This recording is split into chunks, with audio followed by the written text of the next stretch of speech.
Mirage Jithu Joseph Asif Ali കൂട്ടുകെട്ടിൽ വരുന്ന രണ്ടാമത്തെ മൂവിയാണ്. കൂമനായിരുന്നു ആദ്യത്തെ മൂവി. പക്ഷേ ആസിഫ് അലിയുടെ ക്യാരക്ടറിനേക്കാളും പ്രാധാന്യമുണ്ട് ഇതിൽ. അപർണ ബാലമുരളിയുടെയും ഹന്ന റജി കോഷിയുടെയും ക്യാരക്ടർ രണ്ടുപേരും ഒരേ കമ്പനിയിലാണ് വർക്ക് ചെയ്യുന്നത്.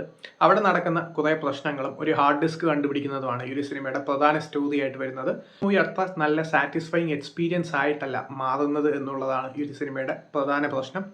അതിന് കാരണം എന്താണെന്ന് വെച്ചാൽ ചളപറ ട്വിസ്റ്റുകൾ വരുന്നുണ്ടെങ്കിൽ പോലും എവിടെയും ആ ഒരു ക്യാരക്ടേഴ്സ് എസ്റ്റാബ്ലിഷ്മെന്റും കാര്യങ്ങളൊക്കെ സ്ക്രീനിൽ വരുന്നത് നമുക്ക് ആ ഒരു ലെവൽ കണക്ഷൻ വരുന്നില്ല. അതുപോലെ തന്നെ രാജ്കുമാർ എന്ന് പറയുന്ന ഒരു ക്യാരക്ടർ സിനിമയിലെ ഒരു ക്യാരക്ടറാണ്. ആ ഒരു ക്യാരക്ടർ രീതിയിൽ വലിയൊരു ഹൈപ്പാണ് പുള്ളിക്ക് കൊടുക്കുന്നത്. കാരണം പുള്ളിയുടെ ആ ഒരു ഫേമിലാണ് ഇവരെല്ലാം വർക്ക് ചെയ്യുന്നത്.